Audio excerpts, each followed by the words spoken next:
tuned in to the Cold Hard Truth, Cayman's #1 hard-hitting live podcast show, where we feature some straightforward conversations on political, social, and celebrity news and all things happening in the Cayman Islands and around the world. This show was created to give the people a voice and a means of being involved and informed without any filters. Sometimes it gets crazy, but we always keep it real. We bring you the tea, piping hot, so grab your favorite beverage and join the conversation via WhatsApp at 324-1612. Email tips@CaymanMarlRoad.com. Now, here's your host, Sandy Hill, broadcasting live from the beautiful Cayman Islands.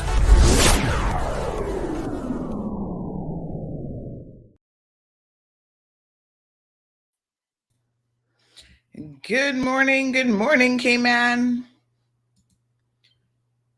Wakey, wakey. Rise and shine. Good morning. Good morning.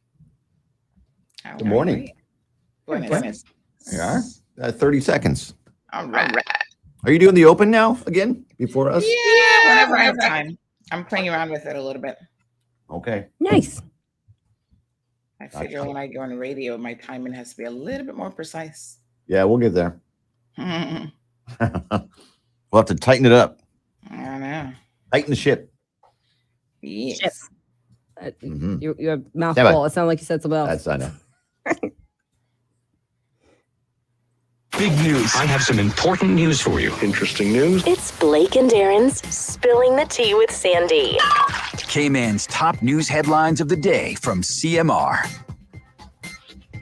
Morning, Sandy. What you got for us? Good morning, Blake. Good morning, Aaron. First of all, we'd like to start off with a bit of good news this morning. I like good news. I know. Congratulations to Jordan Crooks.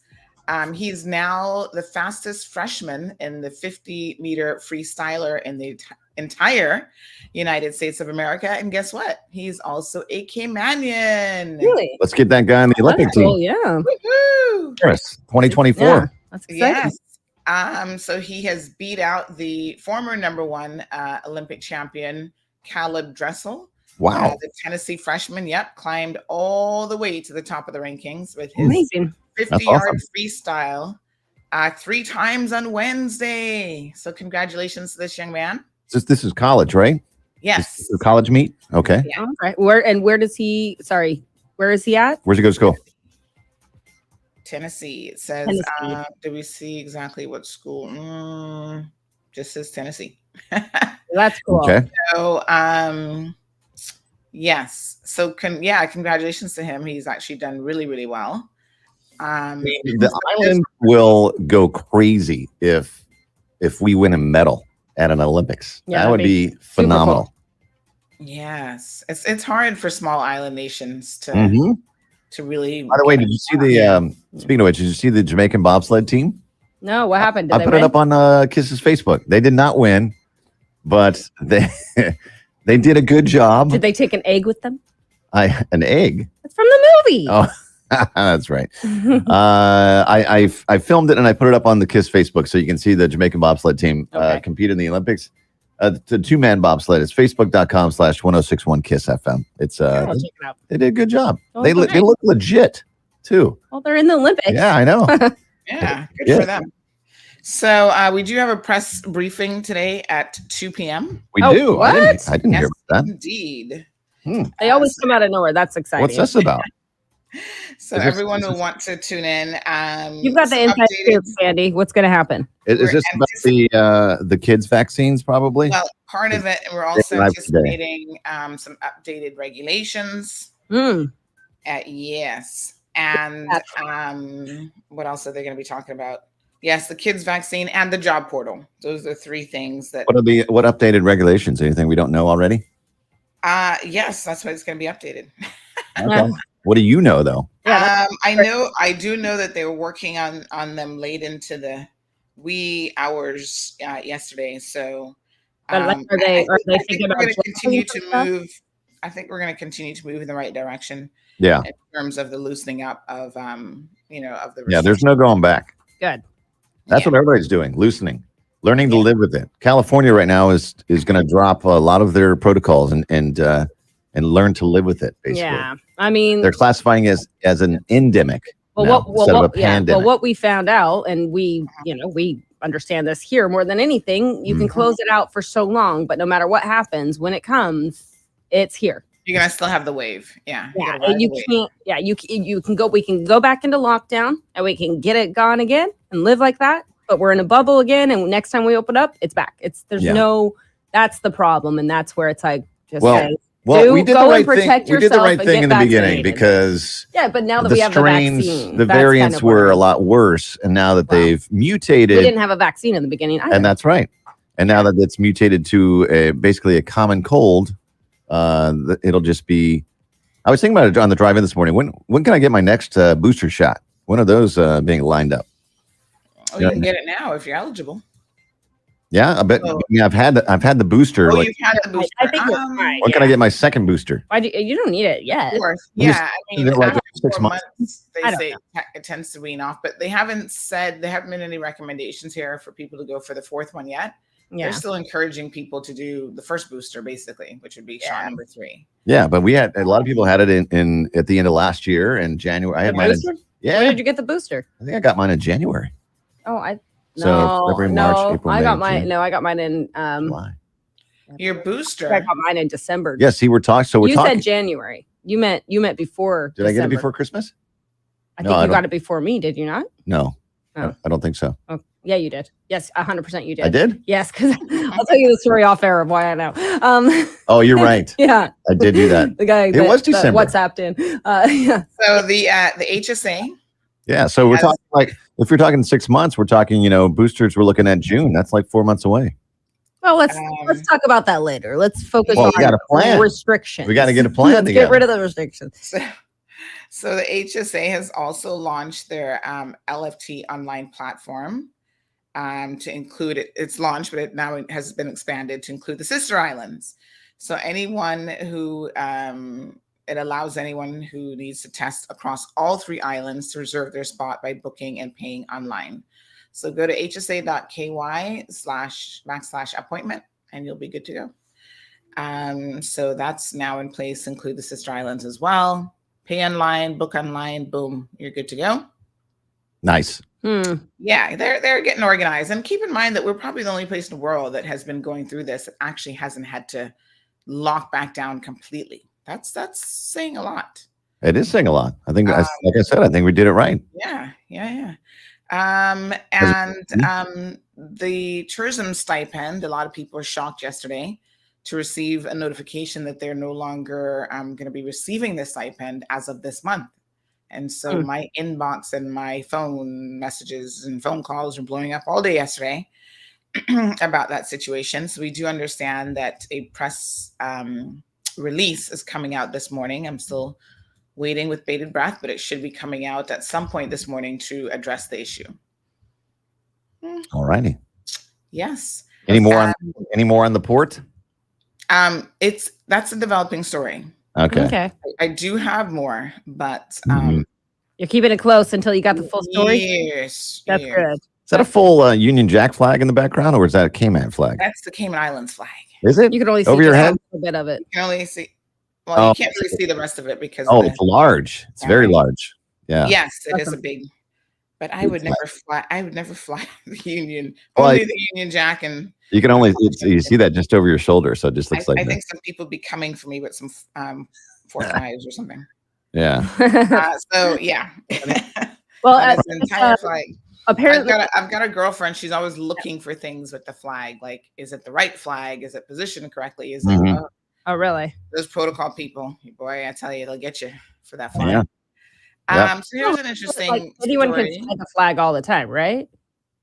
Asking, you can just fly it, right? You don't have. Do you have to take it down every night? No, you do have to take it down. You're not supposed to fly. You're supposed to. Okay. Yeah, there's certain protocols with timing and stuff like that. With all flags, not just the Cayman flag. Yeah. So the U.S. Coast Guard is actually searching for a woman who jumped overboard the Carnival Valor cruise ship.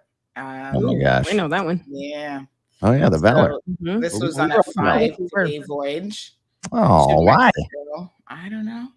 That's But sad. they're looking for It's like a this Dateline. 32-year-old. Yeah. This is gonna be Those never end good. I can't. Have they ever actually found someone that's jumped off a ship? I can't. You hear these stories frequently. Yeah. I want to say I feel like somebody has been found, but I don't really know. It's just a terrible idea. Yeah. Yeah. I don't think they're Could be. doing it on purpose.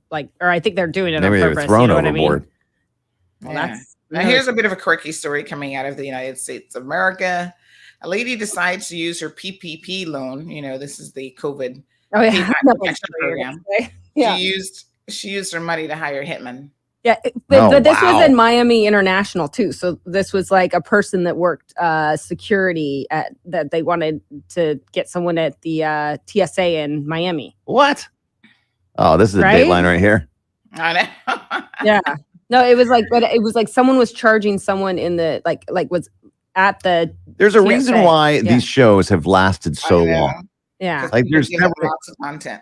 Exactly. And listen, she had it carried out. She paid money, and somebody actually did it.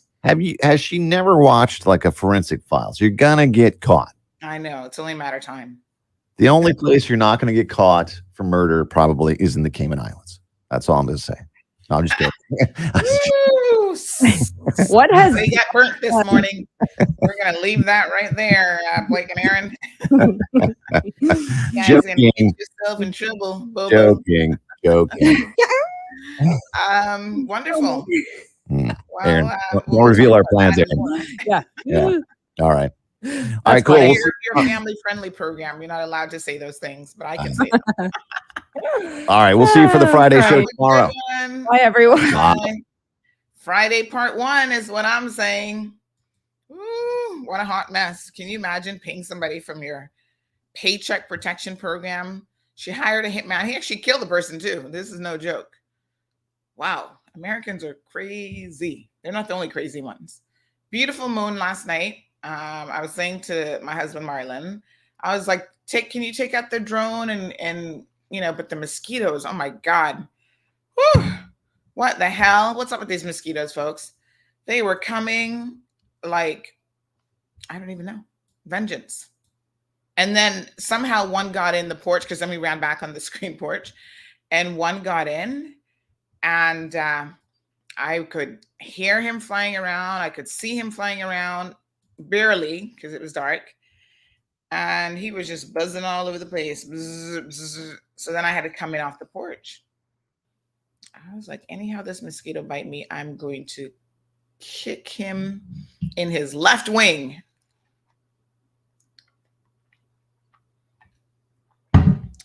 Well, taking out a hitman with your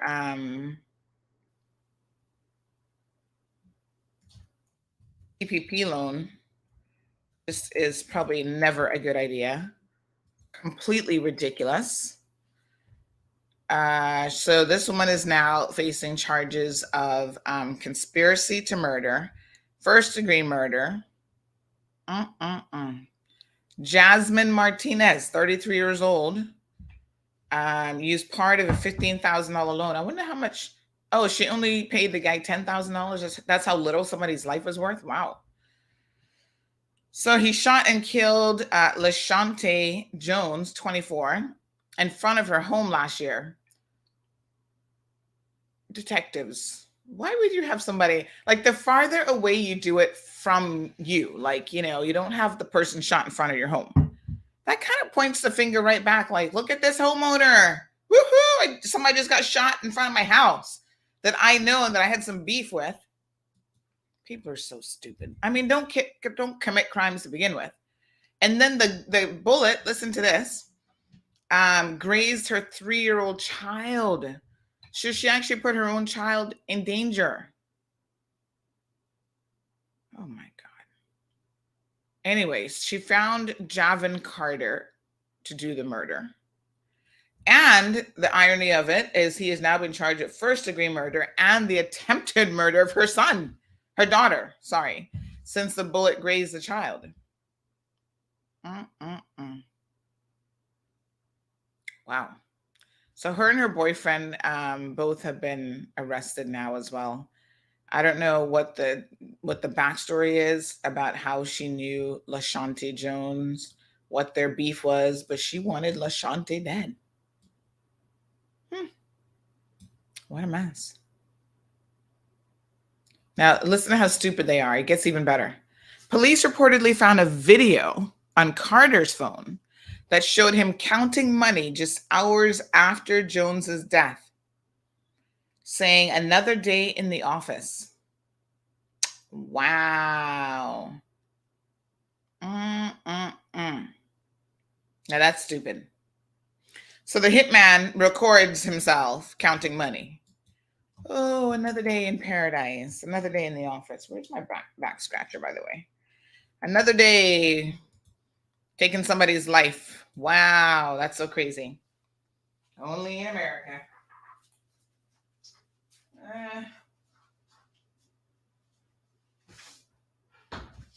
I feel like my back scratcher has grown legs and it has walked off. I see somebody sending me voice notes. You do know I'm on air, right? Oh, honey child. I can't listen to voice note when I'm live. Anyway.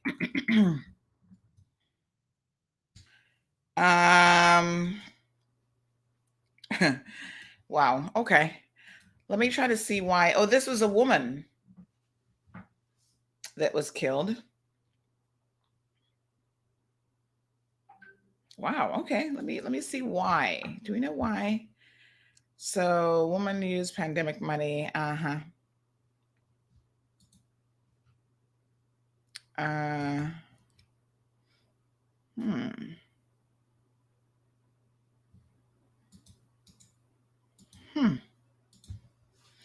Let me just message Renee one quick second here.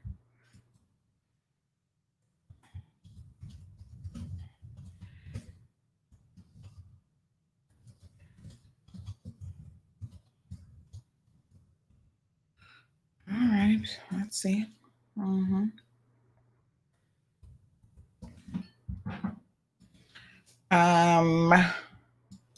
This is going to be a Lifetime movie, I feel like. Jasmine was not the sharpest tool in the drawer. Oh, here she is.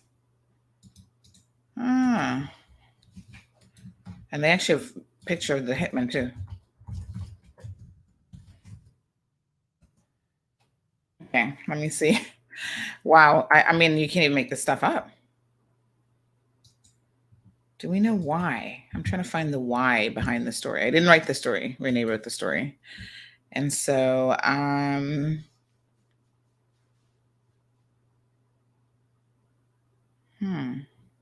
So it looks like they have some outstanding beef going on. So TSA worker had allegedly been targeted by Martinez after several run-ins that culminated with the victim testifying in a case against Martinez's boyfriend. Yes.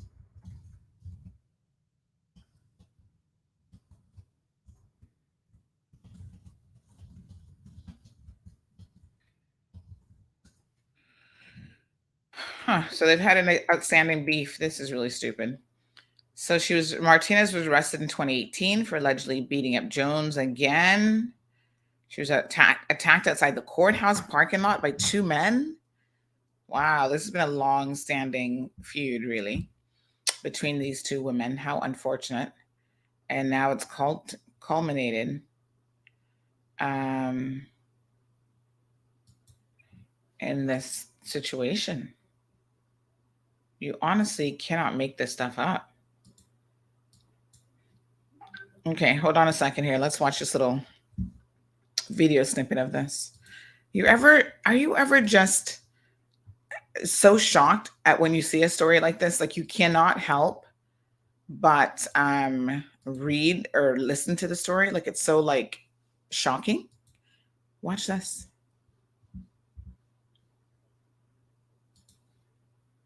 We begin tonight with startling new details in the murder of a TSA agent. Good evening. I'm Jawan Strader. And I'm Jackie Nesbrough. Police say a woman paid a hitman in PPP loan money, and that's just one of the outrageous allegations. NBC6 reporter Ryan Nelson is in Northwest Miami-Dade with the details tonight.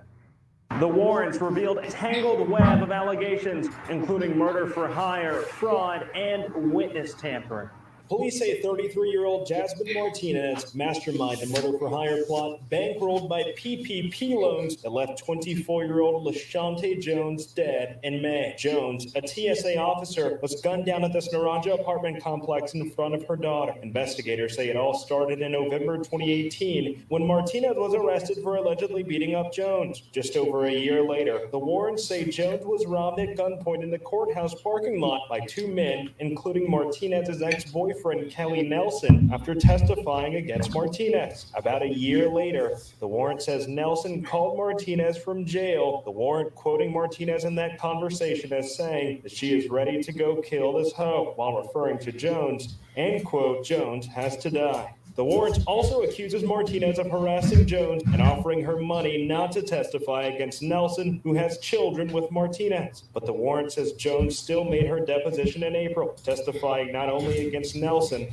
but to the alleged witness tampering by Martinez. In late April, police say Martinez's new boyfriend, 35-year-old Ramil Robinson, finalized a murder for hire deal from jail with alleged shooter, 29-year-old Javon Carter. Robinson's accused of negotiating a price for the hit over the phone while speaking in code. The warrant says, quote, Robinson asks if he can get the number 10 jersey. Carter responds that it is usually 20 to 25. Days later, Jones is shot and killed. According to the warrant, cell records reveal Carter and Martinez in the area of the killing at the exact same time. Detectives also say they found video on Carter's phone of him counting cash hours after the murder, saying it was just another day at the office. Attorneys representing Martinez and Robinson say Martinez has denied any involvement since she spoke to investigators this past summer and say Robinson had nothing to do with it.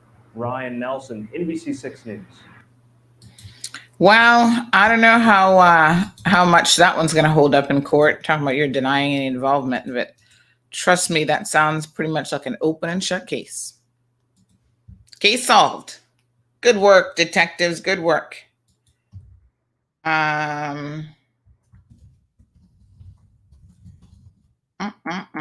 What a stupid woman.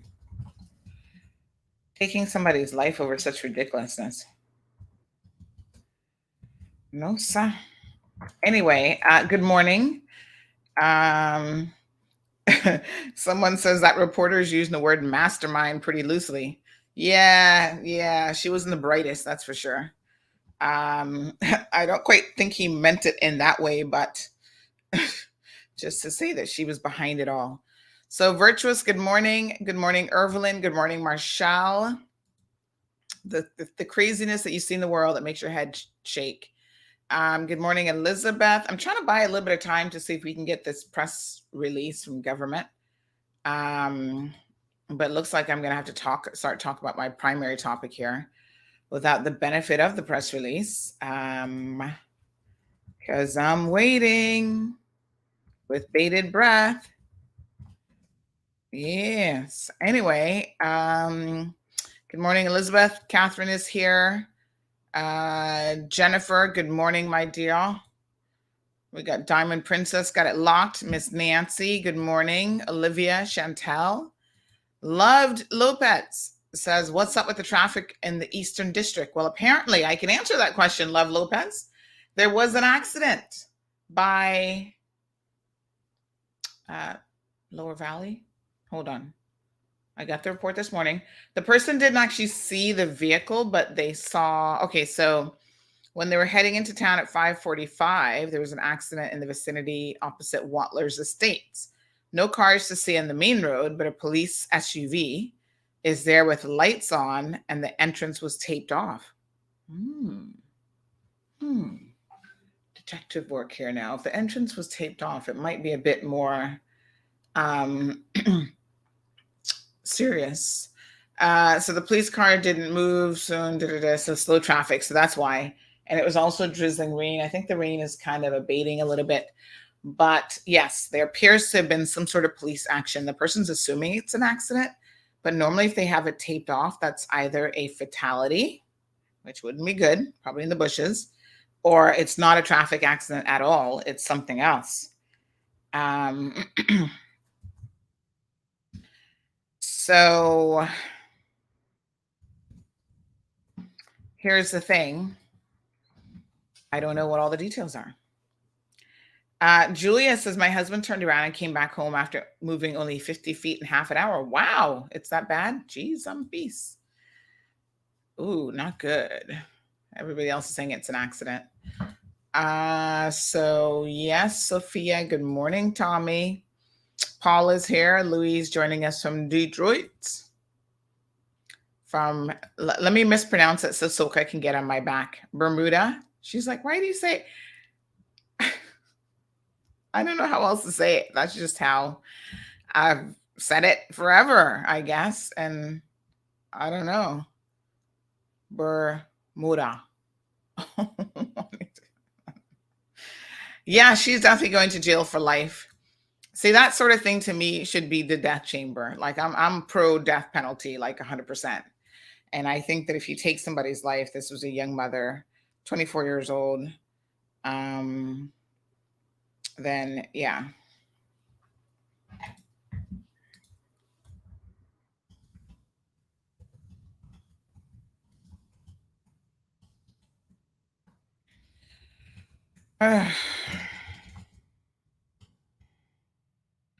So, yes, I'm all for putting her in that good old Florida electric chair.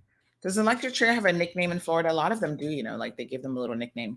Tracy, good morning. Yeah, we got a lot to talk about this morning. Cecile, Michelle,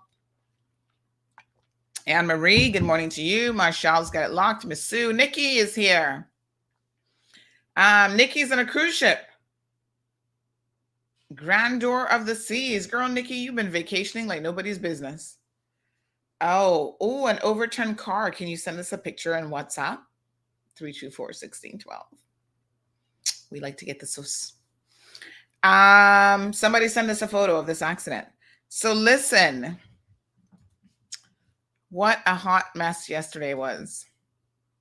Okay, so I told you guys I had a bunch of meetings yesterday. 9:15, I was here, and this guy's like, we got at 10 o'clock. Can you make it? I rushed out to get in town for 10 o'clock, and guess what? His car wouldn't start. So that meeting he called and apologized and everything. I was like, yeah, all right. It'll give me a chance to go grab a hot chocolate and get ready for my 11 o'clock meeting.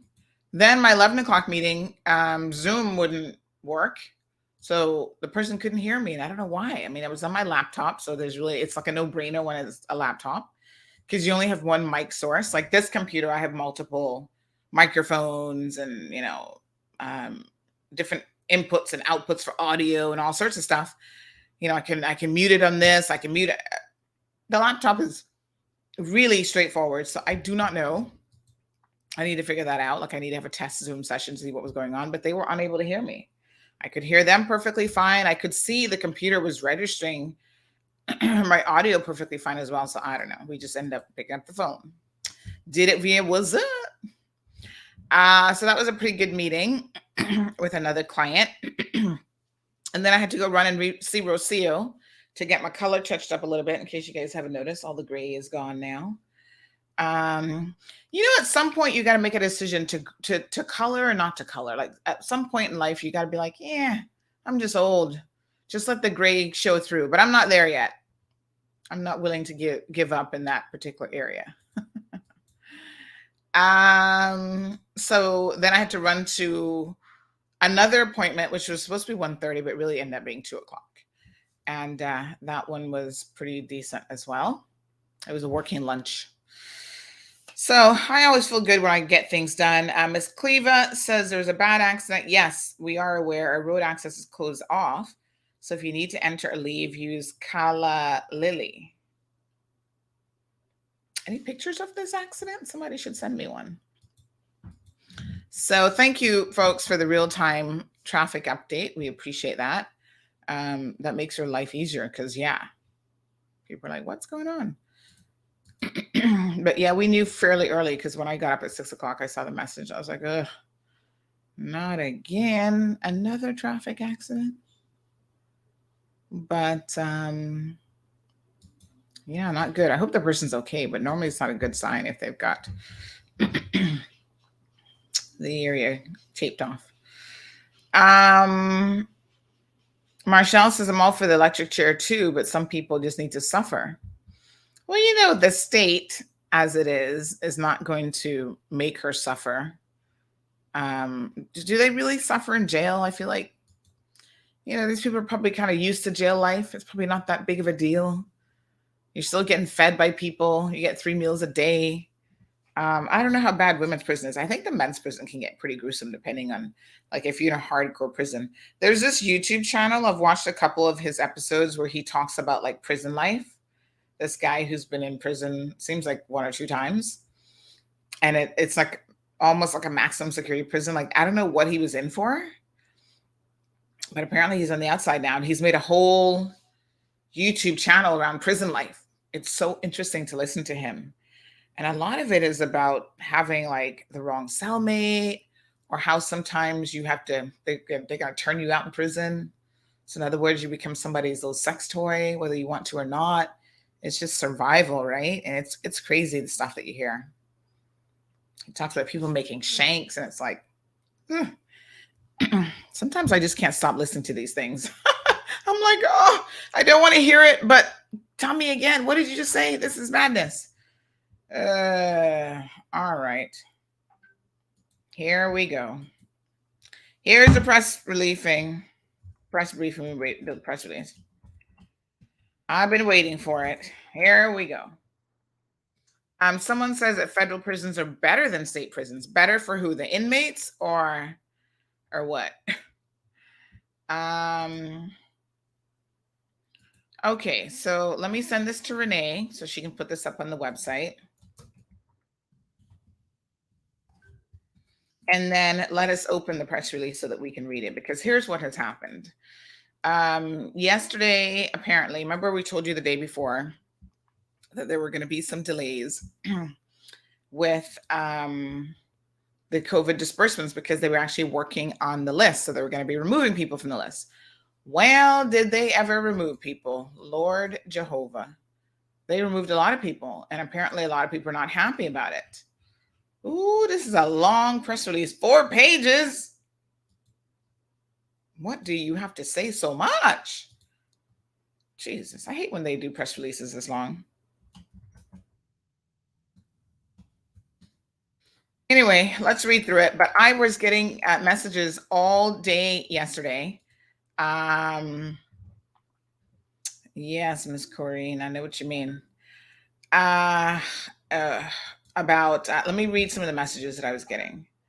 Okay, hold on now. So I had people messaging me from the Kimpton. Now, what the Kimpton folks appear to have done is they sent a message that was like the same message. So I think somebody drafted the text, and then they essentially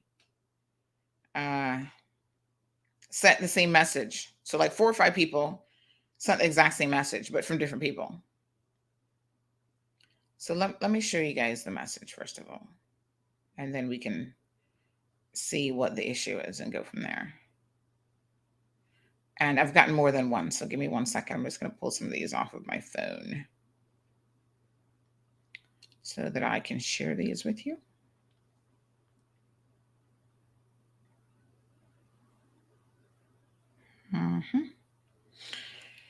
So let me send this one to myself via WhatsApp.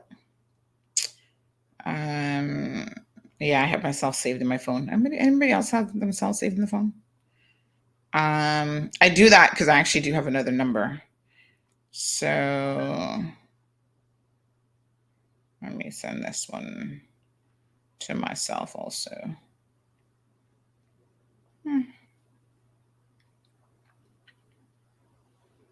Here we go. I can't remember if there was any others, because like I said, some were the exact same message. It's just that they kept sending it from different people. So some of them make sense, to be honest. I think there might be some cleaning up of this list that hasn't really been done all that well. And let's have a look at it. Let me save these so I can show you. All right, so I've got all sorts of people messaging me. There's one lady that said, basically she's a tourism worker, and now she's working full time.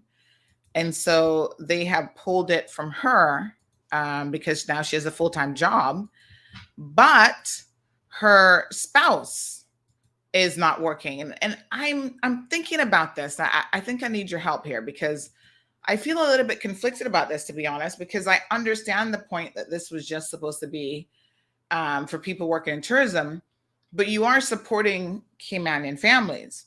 So if that tourism worker was working and now has a full-time job, but their spouse who wasn't in tourism isn't working because of pandemic-related slowness,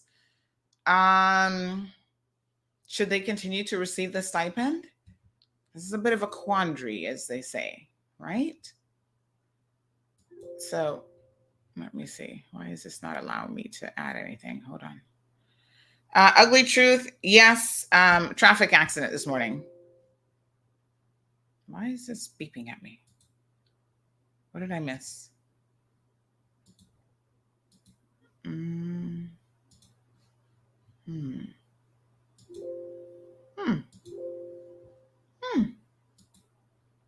Okay, this is weird.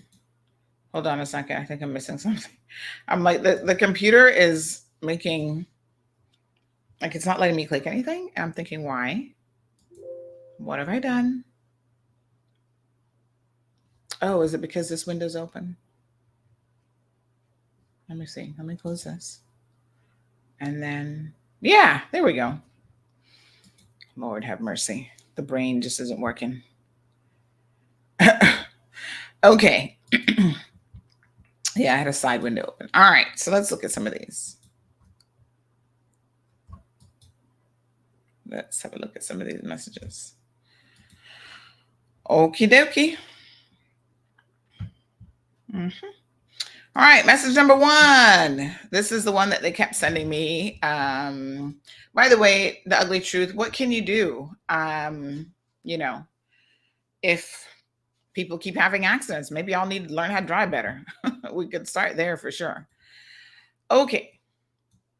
So this one says, sending this email regarding the stipend being canceled at Kipton Sea Fire for all employees. Now, I don't know how many people work at Kipton Sea Fire, how many Caymanians work there that would have been benefiting from the stipend, but I'm seeing that we received quite a few messages from them, right? So it says, we are currently only working 30 to 35 hours a week, along with 2 to 3 days off. As well, I'd like to express how overwhelmed we all feel towards this. Our gratuity is only $1 US to $2 US. Keep in mind that our pay is also in US. There isn't any tourist on island for us to get a decent pay to contribute to our bills. We all know how high the cost of living is in the Cayman Islands. We have rent, utility bills, school fees, food, and so much more. To cover the stipend was such a helpful contribution to us, and for it to have been canceled over an email out of the blue is such a frustration to myself and many more. We that work through tourism have it harder, and witnessing others that don't work with tourism still collect the stipend feel so unfair.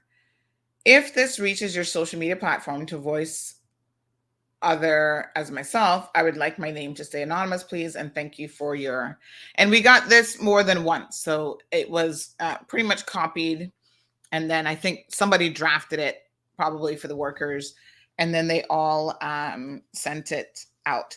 So a couple things here that gave me reason to pause, right? And I'm gonna work it through in my head this morning with you all, because I'm trying to understand this, okay? So the first thing is I'm really surprised by the gratuity. What did she say? $1 to $2? What is that? What does that mean?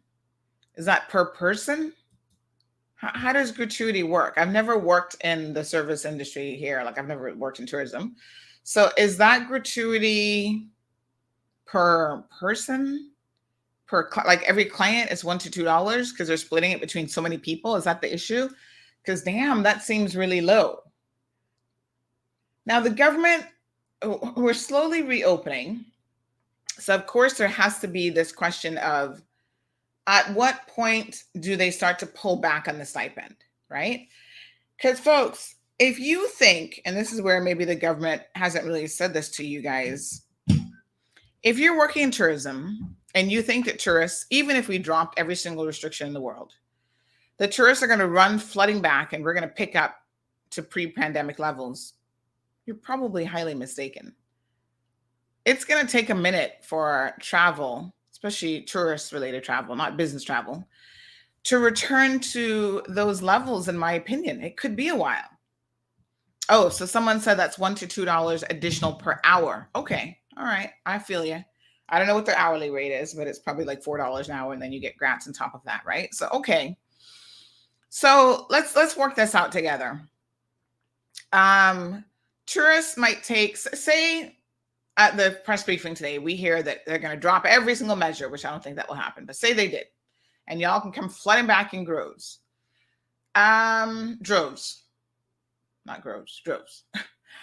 That's not likely to happen. There will still be a lot of people who exercise caution when it comes to traveling for leisure. So you see, I'm not as bold as who is it that's on a cruise right now? Nikki.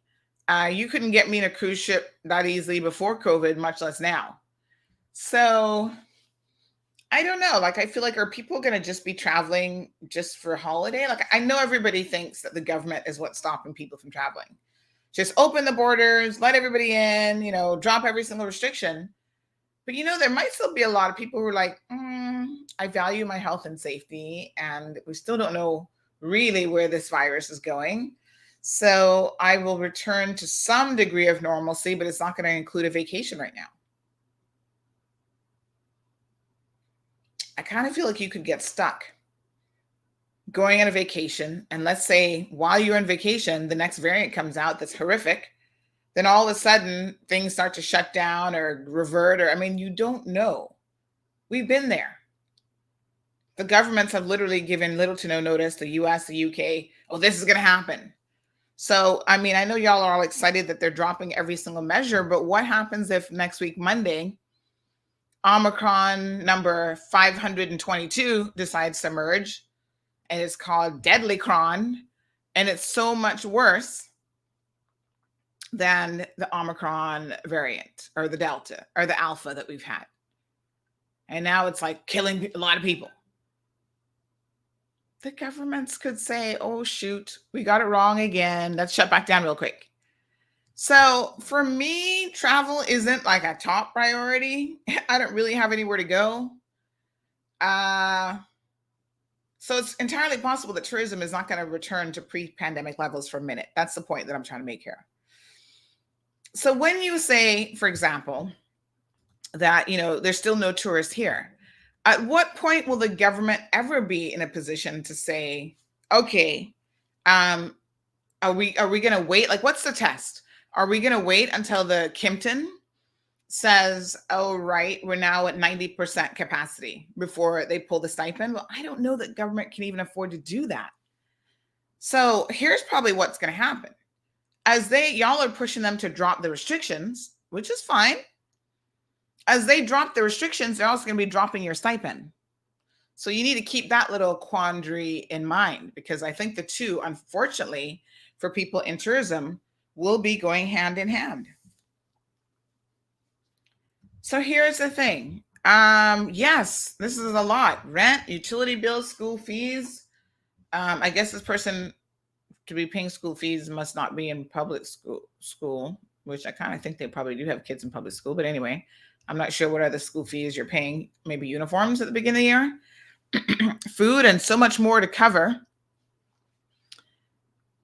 So when do you, this is my question, for you all. When do you think the government should pull back the stipend? All right, so here's another one. This person says, I'm inquiring about the tourism stipend. My mom is a full-time worker at a hotel, and she's receiving $800 on a monthly basis by her workplace, which I clearly stated in the box area. But because I stated full-time, they have decided to remove her. The lady on the phone told me I should have lied and put part-time.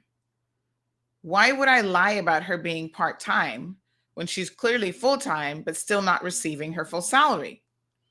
This is why people are lying on these applications. So this brings out another few points here, right? So you can be working full-time but making a part-time salary.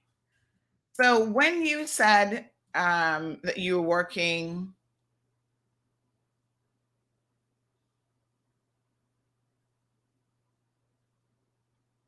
please. When you said that you were working full-time,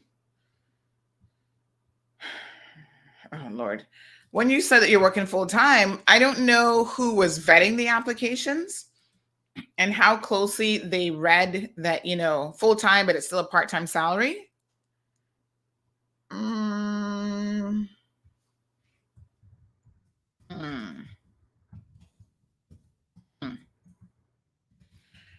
I don't know. To me, this is like really super weird. So somebody's even sending me all their bills to show what they have to pay. They've got school fees for a young child. So maybe that's what school fees are for. So he's not in primary school yet.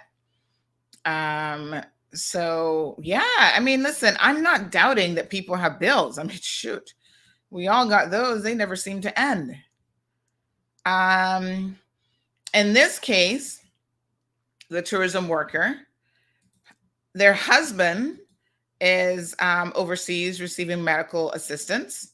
So then the question is, should she not continue? Yes, she's not working full time, but because the husband has no work. But you see, in my mind, I'm like, hold on a second.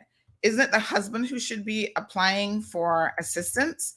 It gets a little bit, there's some gray areas there where I could see where government is trying to tighten things up. Because if the original intent was for the tourism workers, right? People work in the tourism industry. If you've been reemployed or you've gained gainful employment elsewhere and your spouse isn't working, it wasn't meant to support non-tourism workers. So what's the spouse going to do? So here's an example. This woman works at a local retail store. She's making $1,200 a month. Her husband is in Jamaica getting medical treatment. With him not being able to support her, the stipend compensated for a lot for her and her 2-year-old. Yes. But given his medical situation, actually, he's probably not going to be able to work for a long time. So this is one of those situations where you're like, is this a tourism stipend situation, or does she actually need to go to NAU and get some assistance from NAU? So they sent her this. Good day. We received your response to the survey. So remember, they were asking you guys to update the survey? Circulated early this month that indicated that you are now employed full-time.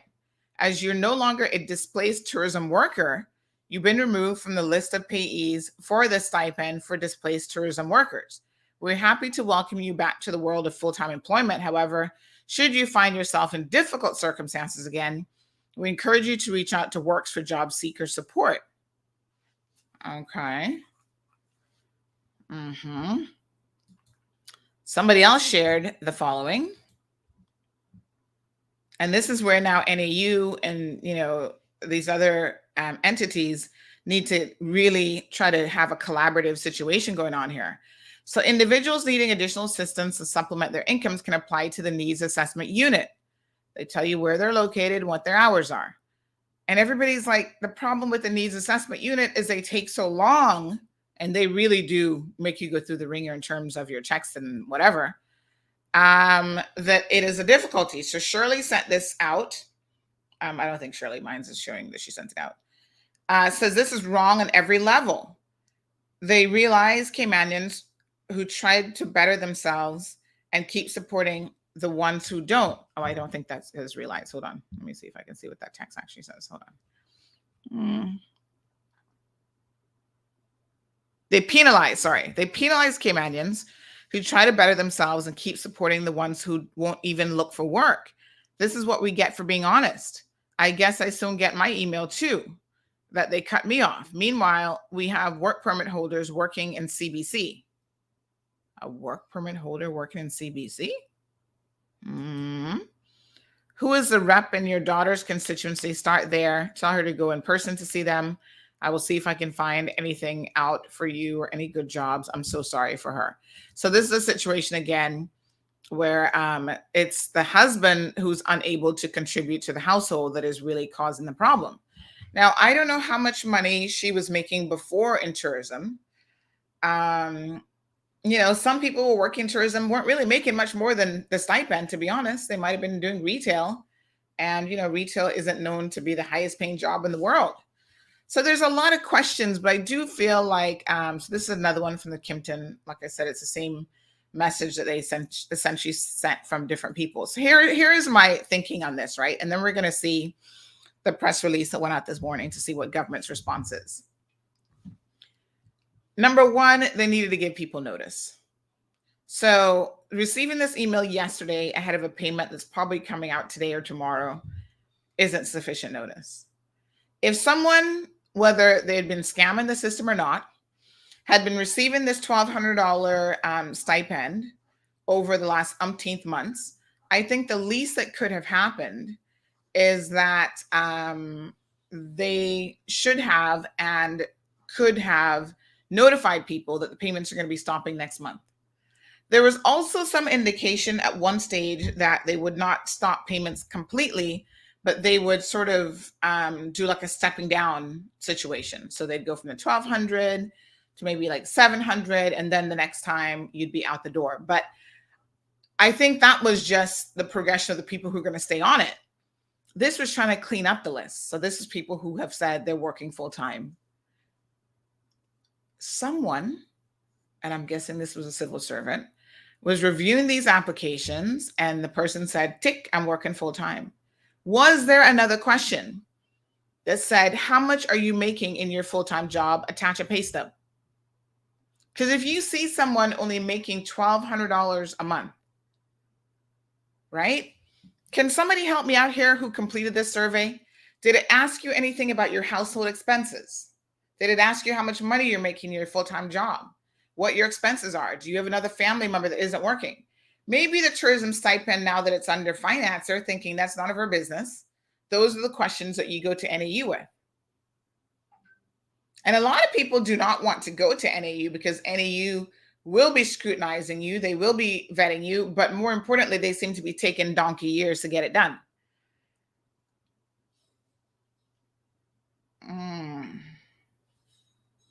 This is problematic. Yes. Let me read some of your questions. I see them flooding in. All right, let me see here. Where did I leave off with the comments? Omeria is sipping some tea. Child, I didn't make any this morning. I only got water. Thirsty, is that how you say it? Or thirst? Miles, good morning. CC says, I just feel like the survey could have asked about our expenses. Oh, so it didn't. Thank you very much. It's rough being the only income for a family of 6.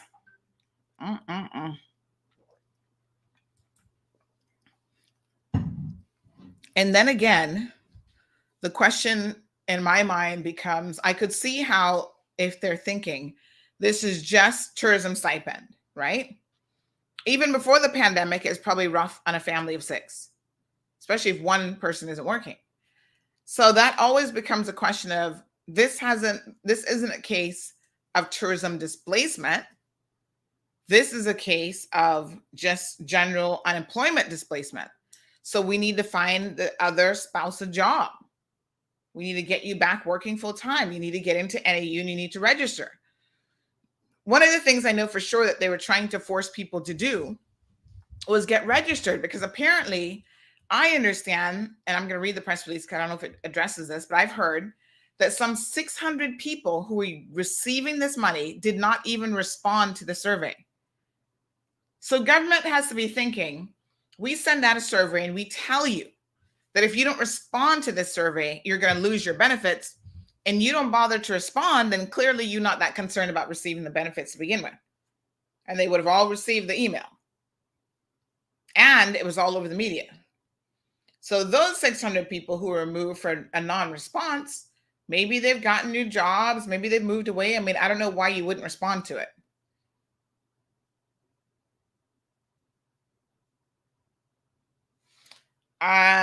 Catherine, traffic accident. So Cece agrees that maybe cut it in half. She's surprised that the Kimpton only gives gratuities at $1-2 an hour. Thank you for clarification on that, folks. Aliano says, you see the ship there is way Caymanians don't work for most of these places. Well, I mean, I guess when the hotel is full, it makes sense. It's interesting that Aliano says that Caymanians don't want to work for those places, because then Caymanians say those places don't want us to work for them. So which is it? Is it really that Caymanians don't have any interest in those types of jobs because of the gratuity element? But other people can come here and make it off of grats and everything else? I'm confused about that, but that's getting a little bit sidetracked. Thank you, Adam. Adam clarifies that hotel workers get an hourly gratuity added to their pay. So $1 and $2 an hour added to their pay. So when in season, it can be $20+. Ooh. Hotel workers who are making $50 to $60K a year are currently making $18K a year. The gratuity is guaranteed as 20% service charge on any service. Thank you, Adam. That's good to know. So my question is, Adam, you seem to be in the industry a little bit. When do you think people will be back to that 50 to 60K a year? Like how quickly is that going to happen? I don't think that that's going to happen anytime soon, to be honest. I think cruise ships will continue to suffer, which the Kimpton probably isn't that impacted by cruise ships, that those are overnight travelers. However, we saw on Saturday, there was 4 United Airline, I think, flights that came in. Today, American Airline returns. So there is a thing at the airport. I don't think I'm going to be able to go to this because there's just too much going on today. This is at 1 o'clock, and then the press conference is at 2 o'clock, which means they're probably going to overlap. But I'm aware that today is Thursday, yes, February the 17th, American Airlines is returning from service from Miami. And this is the first time that American is coming back since the borders closed. And isn't American the biggest carrier in the US? So for American Airlines to be coming back, that will undoubtedly be adding quite an influx of tourists. So that's good, I suppose.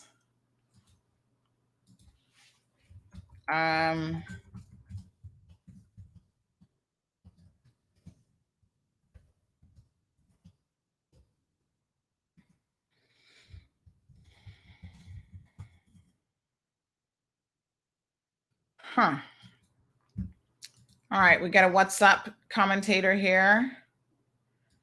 Maybe ask Adam to join the show to have a chat about how it works.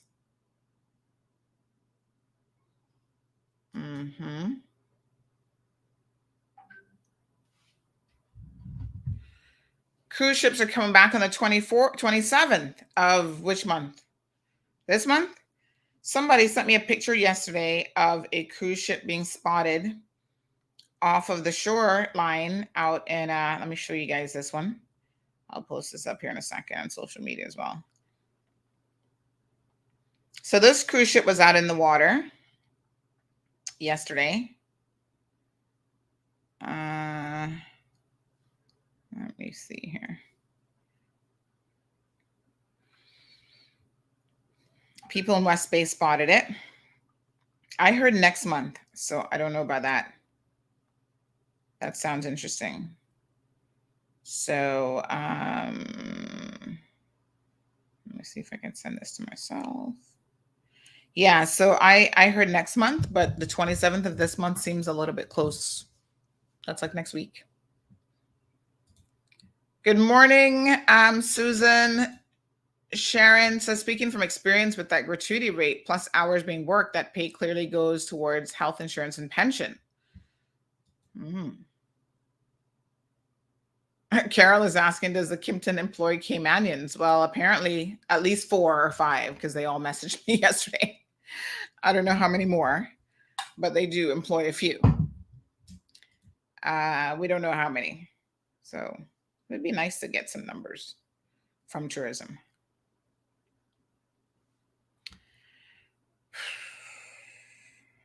So CC says, let's stop the isolation. It's not going to help. It's not going to help people find employment. Okay, so say we stop all the COVID restrictions, no isolation, no nothing, and it continues just to run rampant. People will start to get it 3, 4 times, 5 times, whatever.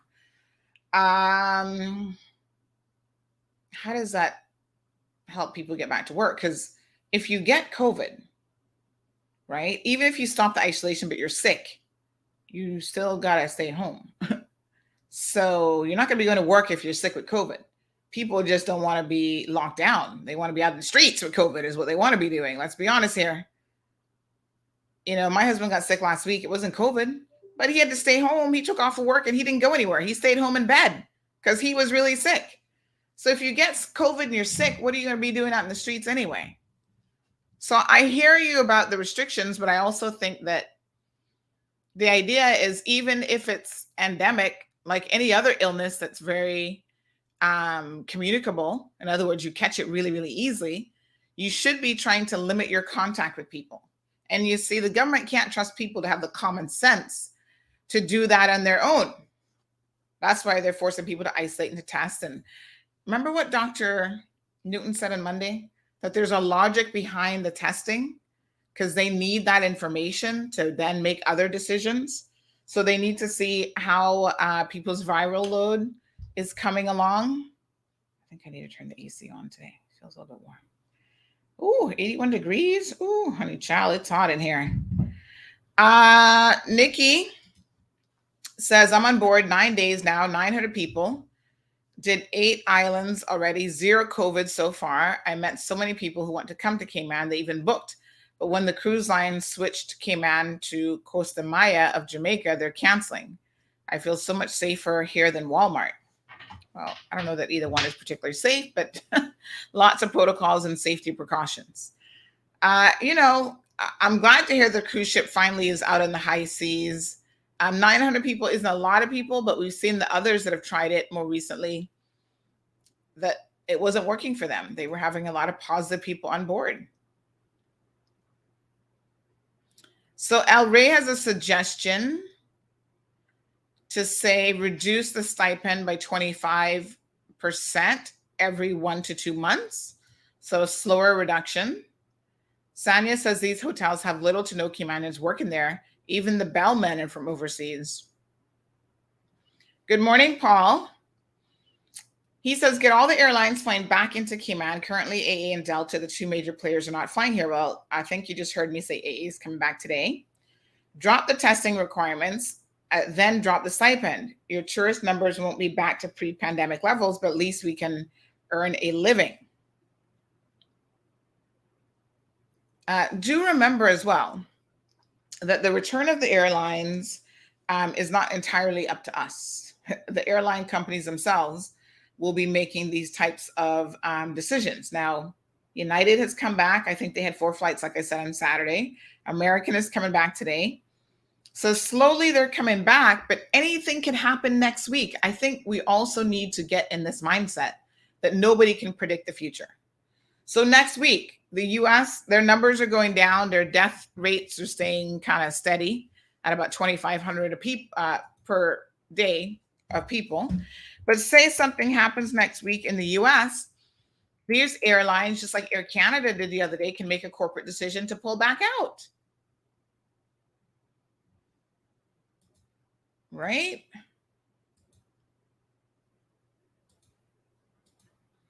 So I think our government, and people need to recognize this, can do so much and no more. However, I don't think this was the right decision, stopping the stipend entirely. Letitia says, I'm in full support of the list being reviewed, but what is very disheartening is that the majority who receive the email in person is persons regardless, earning less than $1,000 a month. So what they're saying to you is to go to NAU, that's the appropriate form. Maddie says, not in the world someone can say we must lie. That is almost impossible. That is why people here very weirdly help each other, because these things when maybe are lies. I'm sure who say that in the mail about she have to lie is not true. Why people talk like that? My God, this is not good. Here's the thing, right? I don't know who told her to lie, and I don't know if that's true or not, but I wouldn't recommend lying. That's not good. That's part of the reason why we're in the predicament that we are, because there were already too many people lying, and the bad apples have spoiled the whole basket full of, for everybody, because they were lying. They weren't even in tourism. They, are overseas. They're getting a full-time job that's making more than enough money, and they're still lying and still taking advantage of the system. And so now they've come down with an overly heavy gauntlet. Like, I think they've come down too hard, and they needed to kind of ease people out of the situation. So CC says nobody's going to go to NAU. Can we find out why NAU doesn't seem to be working for people?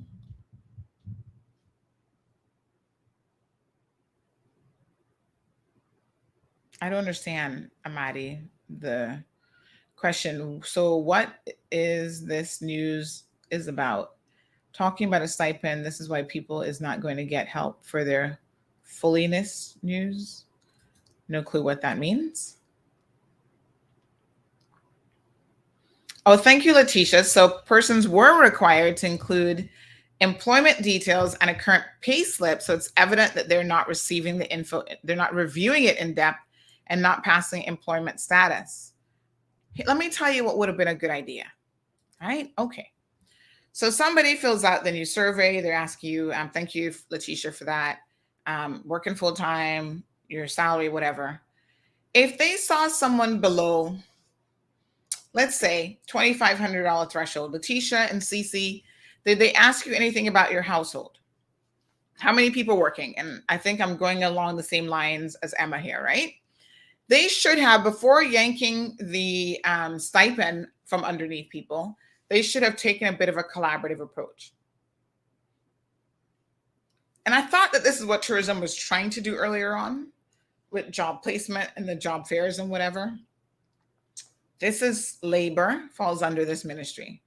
So they could have gotten labor together. Let's ensure, I think it is a requirement that you're registered with the portal. But being registered with this job portal just isn't enough in terms of finding a job. Have you been applying to jobs? What has been the feedback? What has been the response? So almost give you someone who could like ghost you and assist you with the next steps of the process. Okay, you're going to have to apply to NAU. Let us assist you with that process. NAU should be fully staffed, because now we're sending over potentially 400 people over to you who are going to need some assistance. Here's your NAU agent. They're going to work collaboratively with you, right? They've got proof of your pay stub. They're going to tell you what other documentation they need in terms of your expenses. There could have been a better collaboration between government agencies and departments to help and support the displaced workers, even if they're saying on their application form that they're now working full-time.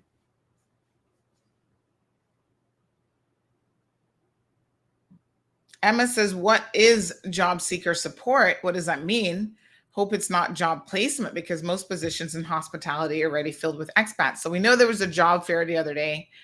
I understand that there's more to come in terms of that. Tracy's asking about fines. There hasn't been any, because she said it's the equivalent of stealing. And that maybe if they were charged, they would be less eager to abuse the system. Well, none of that was put in place, so you can't kind of retroactively go back and make it a criminal act. Although lying on a government form is a form of fraud in any event, and would be, I would think, a prosecutable offense if it's a bold-faced lie.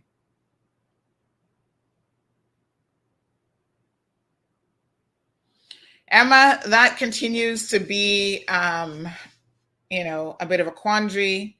The tourism industry says there's simply not enough Caymanians who are even interested in tourism, and they're having issues finding. They claim that they want to hire local, but they are having an issue getting that done. Paul said it actually asked for total household income. Oh, so that's a very different situation. I think somebody wasn't reviewing it. Letitia said a lot of people received that email, also senior citizens. Ooh. Oh, Tracy, so yeah, send us a copy of it, tips@caymanmallroad.com. We appreciate that. Thank you very much, because I've definitely not seen this questionnaire. A household income is not needed for the one individual that's receiving it.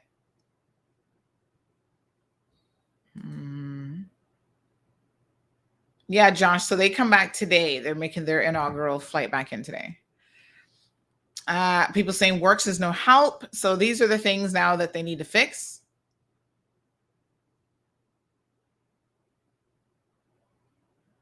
What happened to the surgery Kenneth sent out? What surgery?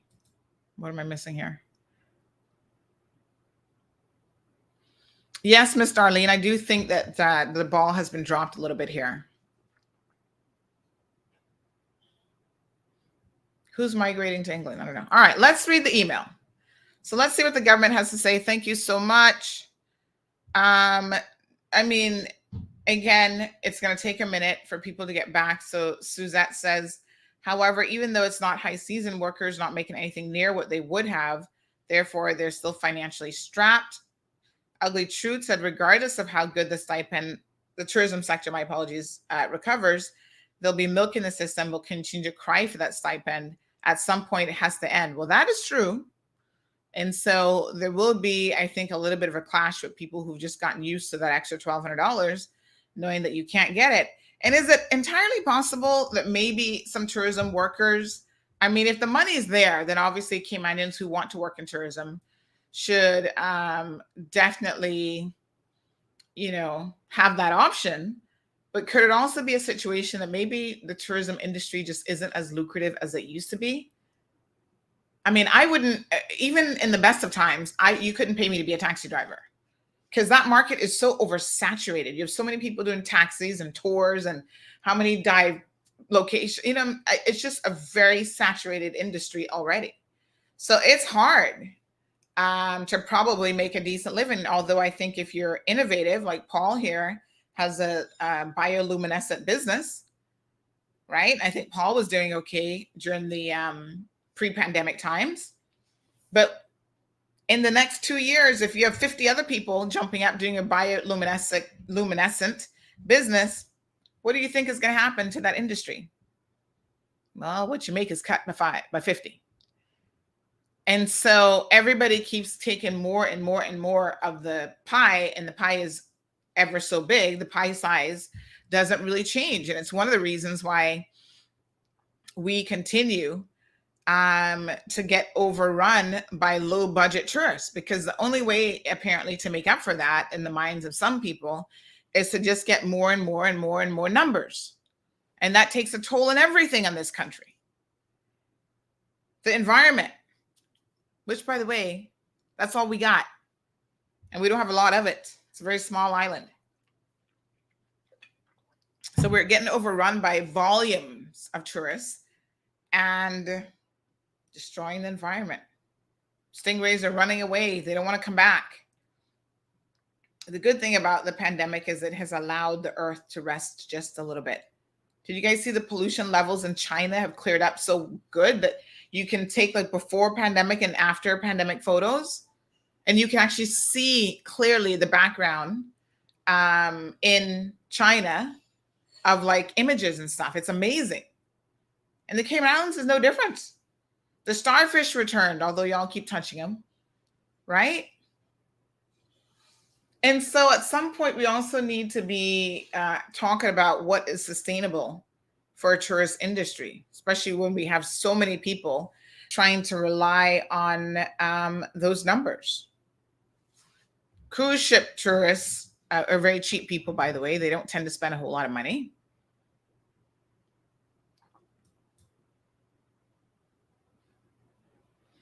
So Lizette says that she used to work in a hotel for 16 years, front desk and night auditor. And this type of work was only Caymanians in the front line, but now you go, for example, the Old Comfort Suites, the Ritz, the Marriott, etc. All foreigners work permits. I have friends and family working in the hotels, donkey ages, in these hardly making money. Now waiting for borders to be open to start making gratuities, but hotels are slow and no grats yet, so going to have it hard.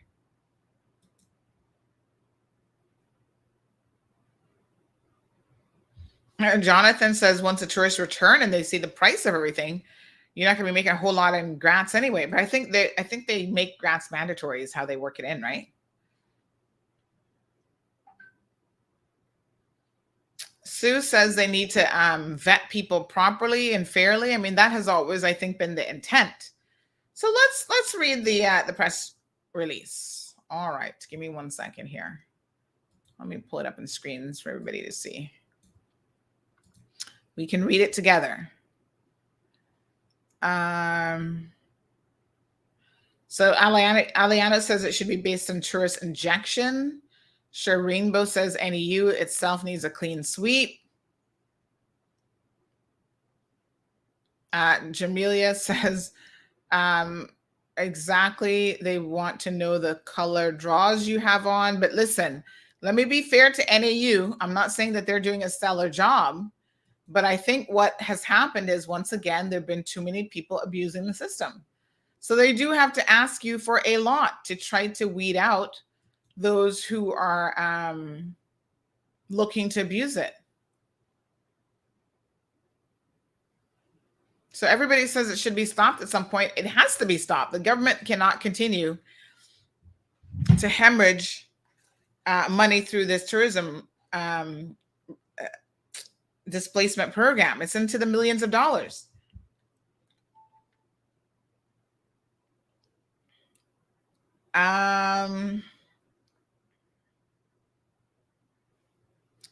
So a Word document is being circulated via social media. Okay, that's what we're going to talk about now, Timmy. We have received it. And we're going to get it. So someone is telling me there was a correction. Yes, I can't actually, I cannot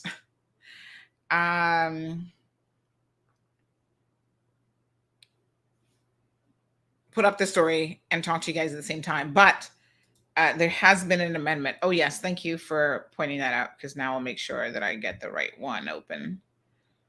Okay. Let me just see here. February 2020. Yes, so they made some correction with it. Let's see. Okay, former. Let me make sure I'm opening the right one. This is at 8:40 a.m. Yep, got it. All right, let's have a look at it. Let's see what they say. What's going on? I'm going to share my screen with you all so you can see it. There we go. Okay. This is what it's saying. Can y'all see? Let me close this bar out here. Navigation. And then, oops.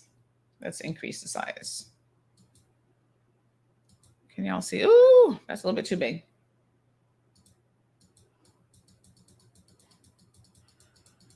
All right. I think that's good. So this is the Ministry of Border Control and Labor. So they're now, and that's finance.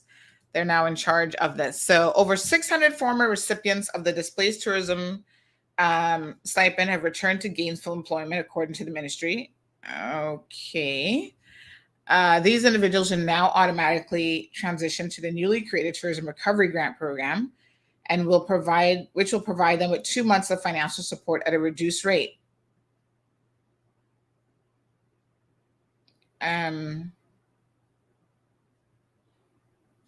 So when did this happen?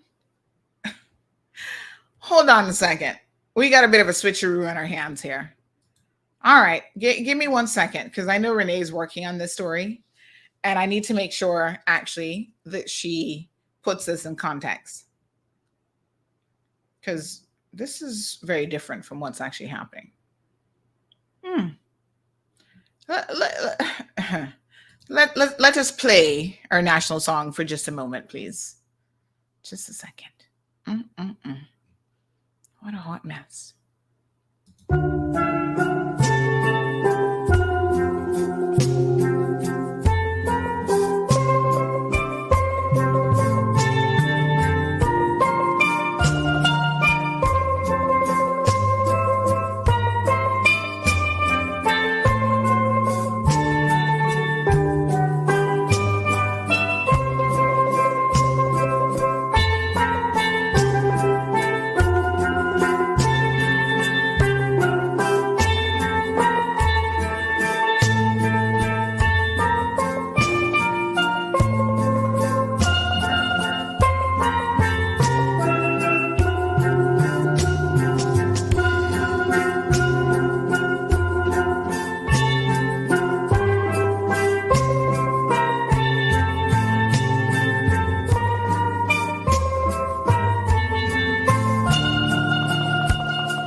All right, good folks.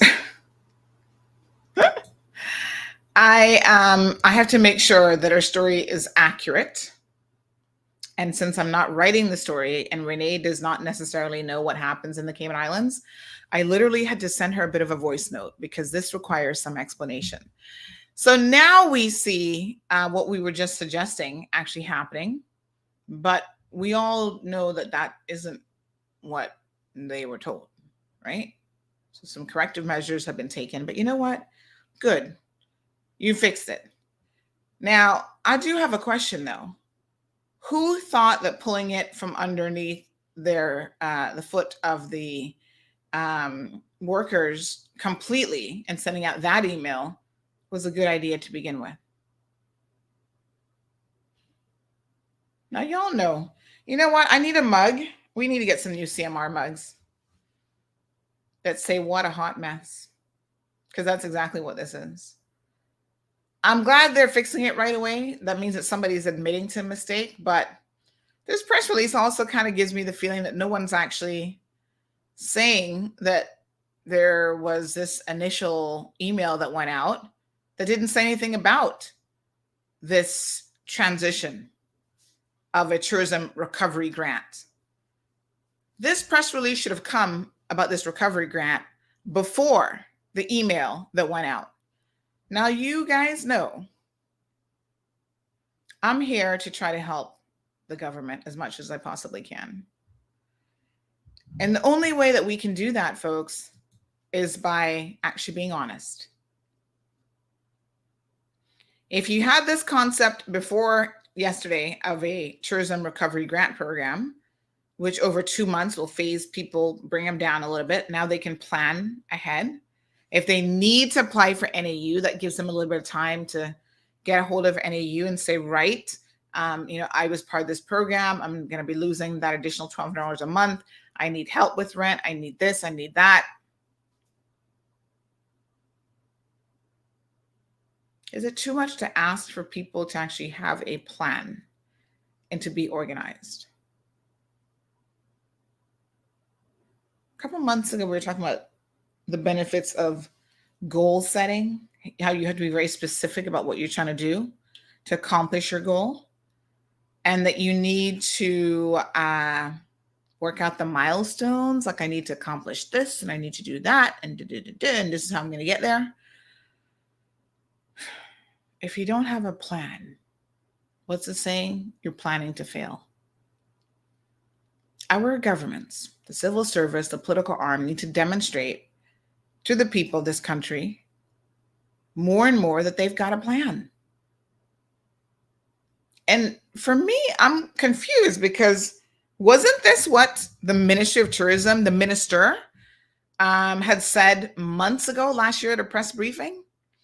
So how is it then that people got this email saying that their stipend was going to be stopped completely?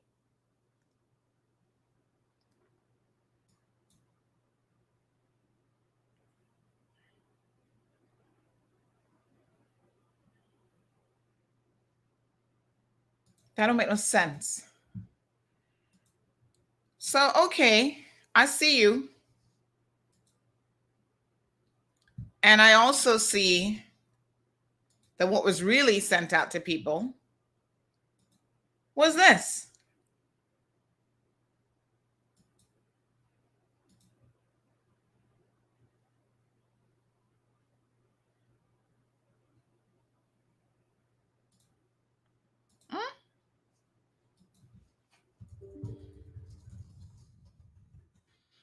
So it says, good day.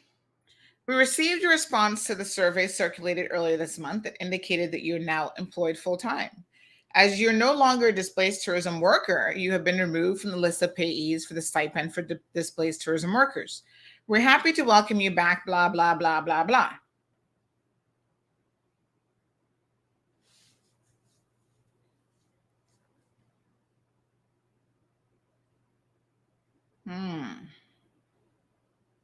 Okay. Get your ish together, folks. That would be my recommendation here. So in March, all recovery grant participants will be asked to answer a questionnaire on their current status. So they're going to do that again to find out if they can transition. Okay, so wait a minute. Back up. When is this taking place? Didn't they do this already? So February, and then $750 for March, and then in March, you're going to do another survey. So payments are coming out tomorrow, they say. All right. Responsibility for administering the tourism program moved from the Ministry of blah, blah, blah, blah, blah, blah. Okay. All right. Yeah. Yada, yada. Too many quotes. Deputy Premier, Border Control said the government has been working diligently to get our people back to work. We understand there's no greater satisfaction than being in control of your own destiny. All right. Deputy Premier also noted the ongoing work being done by the Ministry of Border Control in conjunction with works. That's what we want. We need to hear more about this ongoing work. What does that include? All right. So we know at the press conference today, they're going to be talking about this new jobs Cayman employment portal. The portal is fantastic, I'm sure. Hopefully they finally got it right, because it was a hot mess of a situation for a minute under the previous administration. And I'm not blaming the political arm, but you don't allow your civil servants or your IT people to launch a job portal that barely works. There were so many complaints about it. So now they say that, they've relaunched it. It's so much better. And there are over 800 jobs available in this job portal, with many of them being in tourism. Well, there clearly needs to be some follow through. So registration is one thing, but most people who've registered with Works will tell you that historically registering with them is almost a waste of time. They register and apply and they still don't get any opportunities, and nobody's contacting them to say what happened. No one's contacting the employer to say, why wasn't this person considered?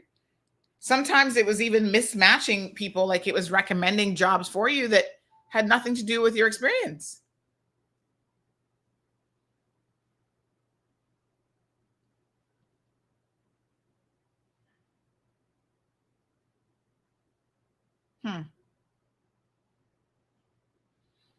So they talk about new training programs, new fields that would offer technical and vocational certification. Where are those, please? Government subsidized on the job training. I mean, if that's being rolled out, shouldn't that already be made available before you start to say, okay, we're going to push you out there and we expect you to do these things? If that's being put in place, in my mind, that should have been in place already. And let me be very frank here. Some of it has been put in place. Right? So, I mean, we know that tourism has been, offering, I think they have another training course coming up. Actually, I need to message them about that. They're doing another bartending training program.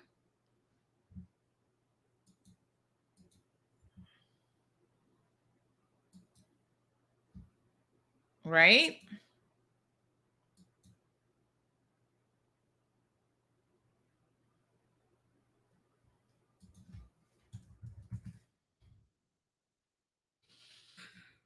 Ay.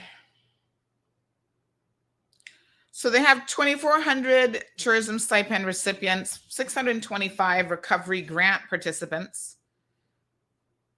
What's the recovery grant participants? This is what they're calling this now. I'm confused by all these terms, to be honest. Recovery grant. Yes. Okay. So that's the people now that they're transitioning over. So it's 2,400 plus another 625. Okay. So that's 2,825, right? They'll receive their payments as normal, either via direct deposit, blah, blah, blah, blah, blah. Anybody removed for fraud? What about those people? Anybody who wasn't working in tourism? Like, it would have been useful to get a little bit. I mean, this is a long press release. I find that has way too many quotes. But what the information that I wanted to know is how many people were actually taking advantage of the system that have now been removed. You see, that's useful because that gives us an idea of why this exercise was even necessary or why it was undertaken to begin with. Because there are people who are defrauding the system, but how many? Have they been removed, or are they going to be part of the stepping down program now as well?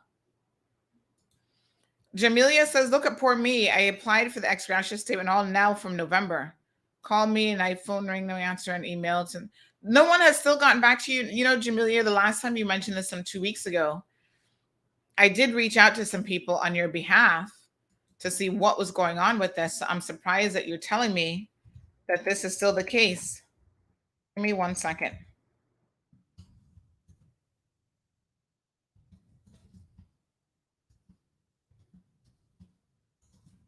Who's in charge of this ex gratia payment anyway? Because they're starting to get on my nerves.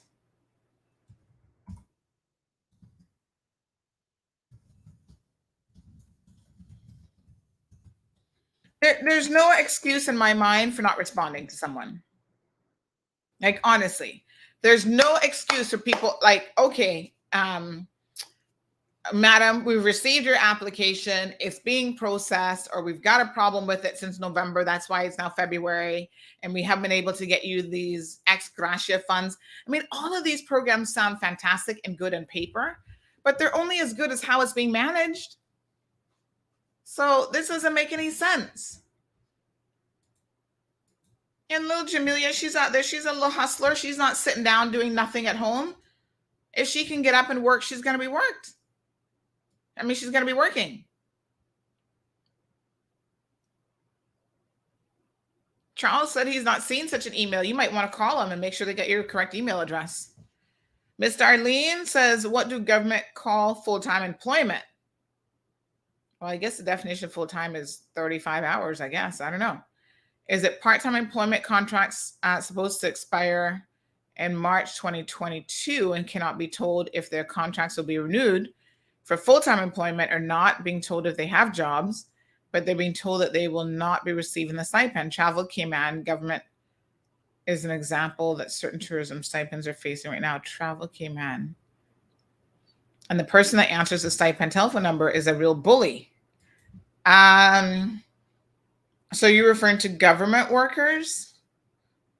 I think they're the least, because government workers would probably find a way to repurpose them. Charles, you found the email?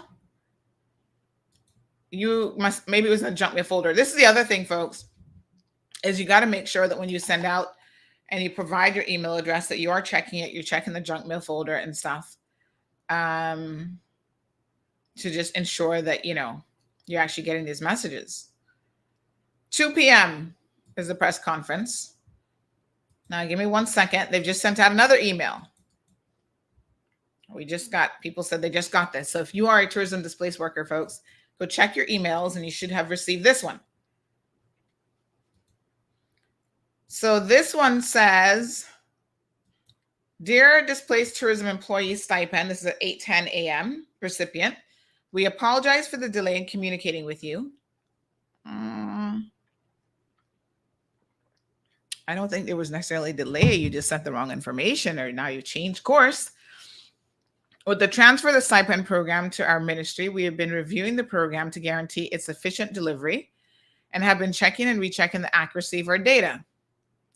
Due to this, your payment has been slightly delayed this month. Okay. We apologize for any inconvenience this may have caused and can now advise you that the payment for February will be processed on today. Is it? Because didn't your press conference said it will be tomorrow? Okay, well, one of the two, today or tomorrow. Depends on if you believe the email of the press release. Okay. Keep the dates consistent, civil servants. Y'all confusing people. Because I'm pretty sure I just saw in this thing that it would be tomorrow. Did it not say tomorrow? Let me search this Word document again, because I swore I saw Friday. It says the payment will be made for the recovery program on Friday the 18th. All right, well, whatever. You get it today. Consider yourself lucky. You get it tomorrow. Okay.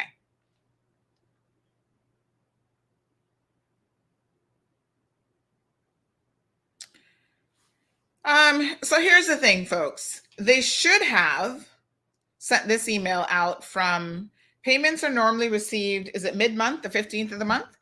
So 2 days ago. Okay, so someone made the point that they're processing it today, but it probably won't be posted until tomorrow.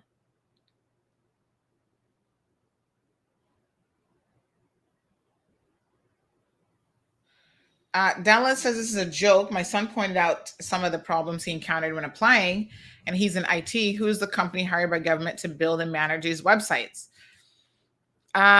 Most of them use that company there.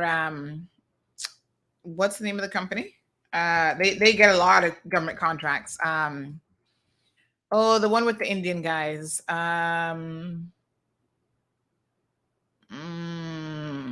I think they're the ones who did the job portal site as well. I'm going to soon tell you. NetClues. NetClues gets the lion's share of government contracts to do their websites. Jobs Cayman. Let me see something here now. I got to tell you, I haven't been here in a minute. So I don't know what the portal looks like. So it's jobscayman.work.gov.ky. It would be nice if we could get someone to come on the show who could talk about this new job site. Let's go through it in detail. Let's explain to people how to maximize the site and those sorts of things.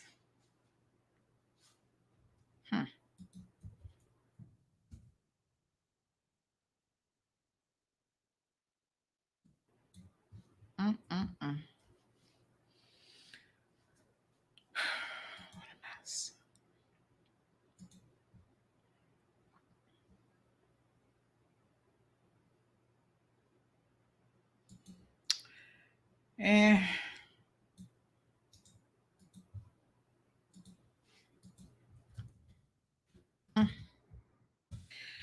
Anyway, folks,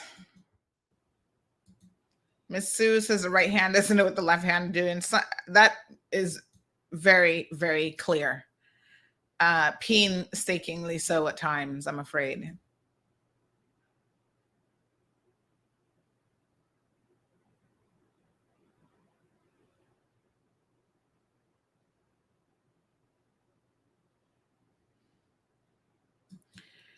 Good morning, John. Says that's the longest press release I've ever seen. It is a bit much. It really could have just been one page, to be honest, instead of 4 pages. So Sharon, is this advice for Jamelia? Because she's been trying to contact them and I don't think she's getting anywhere.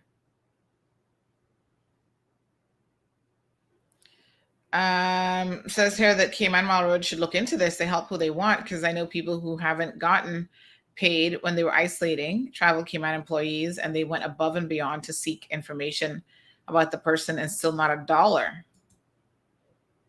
Wow. So Ebony says, thanks for the news. I just checked my spam folder and saw the missing emails. I don't understand why, because it's never done that before. Always check spam.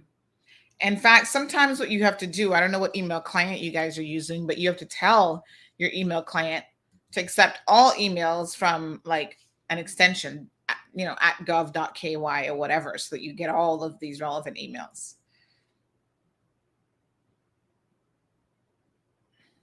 So Barbara says, in my opinion, persons already receiving assistance from NAU should have been evaluated by NAU in regards to the stipend. So listen, I get it. And I get what the ministry is trying to do as well. So if you're no longer a displaced worker because you're actually back to work, but it's a situation where you're just not making enough, that's not what the intent of this program was. So now they're trying to move you under the NAU arm, because that's rightfully where you should be. I understand that, and I do get it. But I think there has to be some better collaboration between the two. So Works needs to be working with NAU. I don't even know why they didn't put them under the same ministry, to be honest. But whatever. There has to be some sort of collaborative effort. Here's an idea. All right, here you know. I'm going to give y'all another free idea, because I'm always giving government ideas, right? So you know how the MASH unit has been set up, a multi-hub unit to try to protect children. You have all these people under one umbrella. So you've got police, DCFS representative. Who else is under MASH unit? You've got like probably psychiatrist, psychologist, someone from whatever. They've got like 4 or 5 different agencies together. Why don't we create, this seems very, very bureaucratic, but somebody needs a solution here. Why don't we create a hub for people, Caymanians, who are struggling financially? Not necessarily that they're unemployed. So under this new hub, we'll call it HASH or something else. Y'all can come up with a fanciful acronym. None that matters, right? You have a representative from NAU, a representative from Works, a representative from maybe key sectors like tourism, somebody from labor, that's Works. Well, slightly different. And you have them meet, I don't know, once a week, once every other week, once a month, whatever, depending on the workload. And then they go through, like NAU says, okay, we got all these applications. These people have provided evidence that they are registered with Works. What's happening on the work side? Do you see them applying for? There has to be, listen, work out the plan. My point is there has to be some larger degree of collaboration between these bodies. I'm not trying to create more red tape, but if it takes putting together another equivalent to a MASH unit to make that happen, then can somebody just do it, for God's sake? It cannot be brain surgery. It can't be that difficult. So Jamelia is not getting anywhere. This is very, very frustrating. Danielle Roberts is the Deputy Chief Officer acting for Border Control. Is that who is in charge of of the program, of the displacement tourism. I don't know if that falls under her responsibility or not, but let's give her a call. 244-3171.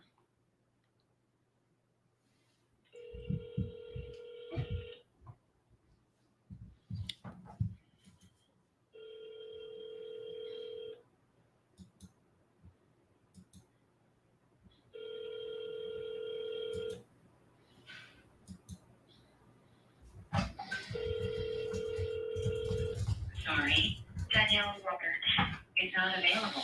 Record your message at Anybody else? Does she have a deputy? Does the deputy have a deputy? She's acting. She emailed me when I applied for the first time, and then nothing since then. Do you have another direct number? Any other numbers? Ministry of Border Control. 949. Let's call the main government number and see if we can get anybody. Thank you for calling the Cayman Islands government. If you wish to speak to the operator, please press 0. If you know your party's extension, please enter it now. If you wish to dial by name, please press the pound key. Otherwise, please listen carefully to the following options.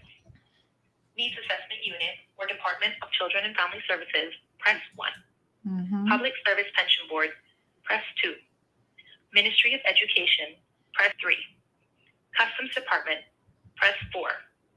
Lands and Survey Department, press 5. Office of the Deputy Governor, press 6. General Registry, press 7. Ministry of Finance and Economic Development, press 8. For all other departments, please press 9. Let's just press 0. Did not get your response in time. Oh, come on.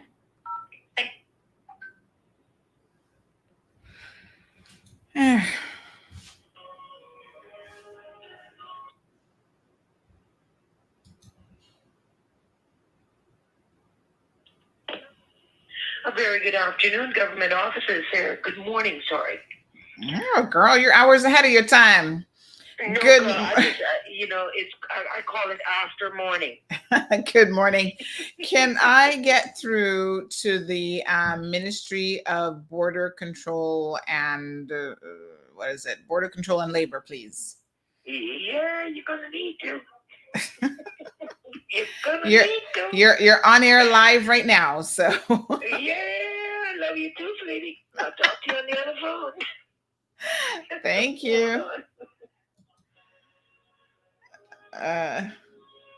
Someone says, I know persons receiving rent and other assistance from NAU, but they're still receiving the full stipend. You see, those are the people that are making it bad for everybody. No, sir.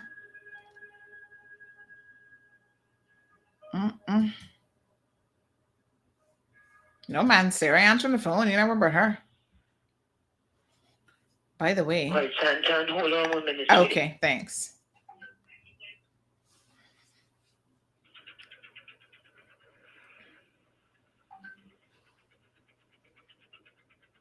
By the way. Those phones seem to be busy this morning. Just hold on, darling. Somebody calling them. Other than us, apparently.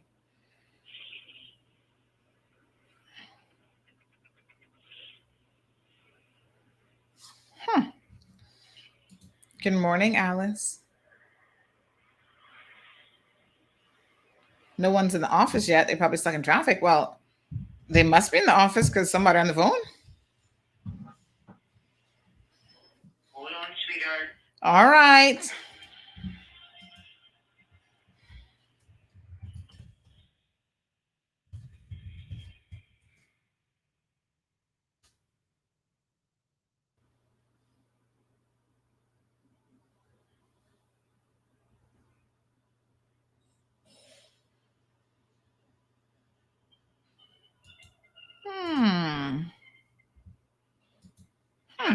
Yes, ma'am. I'm not getting any answer up there. Let me just get your number, 324-1612. And what I'm going to do is continue to call. Okay. And then I'm going to call you right back. All right. Thank you. I appreciate it. Okay, sweetheart. I'm sorry about that, darling. All right. No problem. I'll call you when I get it. Okay, dear. So poor her. She's gonna keep trying for me. I did see a mobile number. Now, hold on a second now. Let me just send this to Renee because this is interesting. Huh. Let me just see, because we actually have a different email here. I don't know how many emails this department's sending out this morning, but they sure are confusing people. But we do have an email address that's a government phone number, a mobile number. So let's try that one, 3171. All right, let's try it and see what's going on.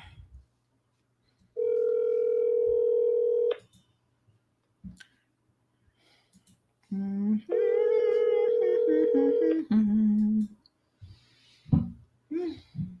need some breakfast this morning. I'm feeling hungry. Danielle speaking. Hi, Danielle. Good morning. It's Sandra Hill. How are you? Fine, thank you. Good. I'm just calling on behalf of Jamelia McLean. She has sent, from November, she actually applied for the, what's it called? The ex gratia payment for people who were put in isolation through no fault of their own because of COVID.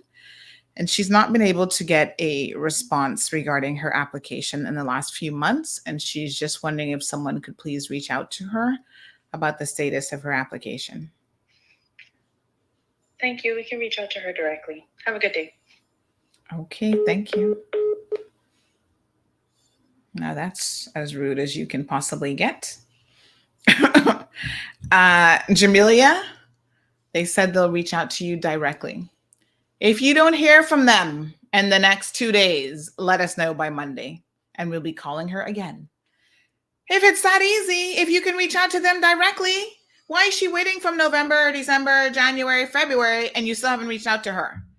They make it sound so easy, like, oh, we can reach out to her directly. Click. Fantastic. How about doing that?